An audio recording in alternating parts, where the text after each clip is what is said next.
අපි අද ඉංග්‍රීසි භාෂාවේ තියෙන ක්‍රියාපද වර්ගයක් ඉගෙන ගනිමු.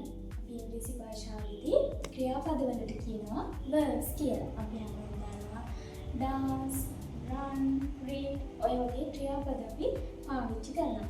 හැබැයි අපි අද ඉගෙන ගන්න යන්නේ ඒ ක්‍රියාපද ගැන නෙමෙයි. අද ඉගෙන ගන්නේ auxiliary verbs. ඒ කියන්නේ උපකාරක ක්‍රියා.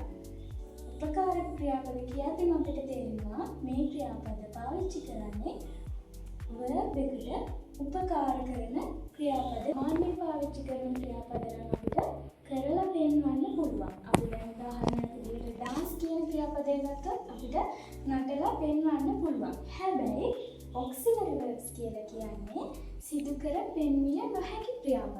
ඒ කියන්නේ අපිට උපකාරක ක්‍රියාපද කරලා පෙන්වන්න බෑ. උදාහරණයක් විදිහට ගත්තොත් මෙන්න මේ can කියන පදේ. can කියන එකේ තේරුම තමයි පුළුවන් කියන එක. අපිට ඒක විතරක් තනියම ගත්තොත් ඒක අපිට අර dance කියන පදේ වගේ කරලා පෙන්වන්න බෑනේ. අන්න ඒ වගේ පදයක් තමයි අපි auxiliary verbs වල පාවිච්චි කරන්නේ ඒ වගේ පද. එතකොට එහෙනම් auxiliary verbs කියලා කියන්නේ සිදු කර පෙන්විය නොහැකි ක්‍රියාපද. එතකොට මෙන්න මේ auxiliary verbs අපි පාවිච්චි කරන්නේ ප්‍රධාන ක්‍රියාපදයක් නොමැති වාක්‍යයක ක්‍රියාපදයේ විදියට. හරි. ප්‍රධාන ක්‍රියාපදයක් තියෙනවා නම් ඒ ප්‍රධාන ක්‍රියාපදයට උපකාර කරන පදයක් විදියට තමයි අපි auxiliary verbs පාවිච්චි කරන්නේ. හරි. එතකොට auxiliary verb අපිට ප්‍රධාන කොටස් දෙකකට බෙදන්න පුළුවන්. එක primary auxiliaries. දෙක modal auxiliaries. primary auxiliaries කියලා කියනවා අපි මූලික උපකාරක ක්‍රියාපද. modal auxiliaries කියනවා ආදර්ශ උපකාරක ක්‍රියාපද.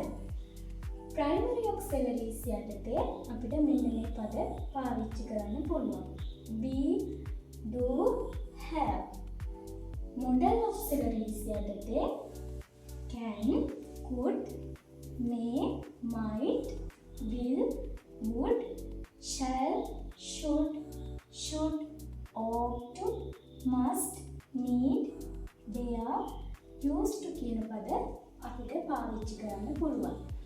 can කියන්නේ පුළුවන්, could කියන්නේ පුළුවන් වුණා. may, might කියන වචන දෙකේ තේරුම ඉඩ තියෙනවා කියන අදහස. ඊට පස්සේ මෙතන should කියලා පාවිච්චි කරන්න යුතුයි කියන අදහස. ought to කියන්නේ යුතුයි කියන අදහස. must කියන්නේ යුතුයමයි කියන අදහස. need කියන්නේ අවශ්‍යයි. dare කියන්නේ නිර්භීතයි. used කියන්නේ පුරුදුව සිටිය.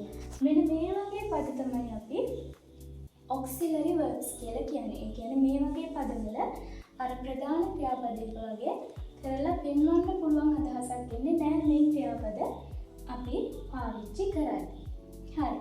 අපි අද කතා කරේ ඉංග්‍රීසි භාෂාවේ පාවිච්චි වෙන auxiliary verbs ගැන. ඒ කියන්නේ උපකාරක ක්‍රියාපද ගැන.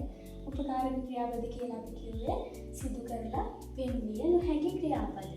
එතකොට ඒ උපකාරක ක්‍රියාපද අපි පාවිච්චි කරන්නේ ප්‍රධාන ක්‍රියාපදයක් නොමැති වාක්‍යයක ක්‍රියාපදයේ විදියට සහ ප්‍රධාන ක්‍රියාපදයක් තියෙනවා නම් ඒ ප්‍රධාන ක්‍රියාපදයට උපකාර කරන පදයක් විදියට. එතකොට auxiliary verbs කොටස් දෙකකට බෙදෙනවා කිව්වා. primary auxiliaries සහ modal auxiliaries කියලා.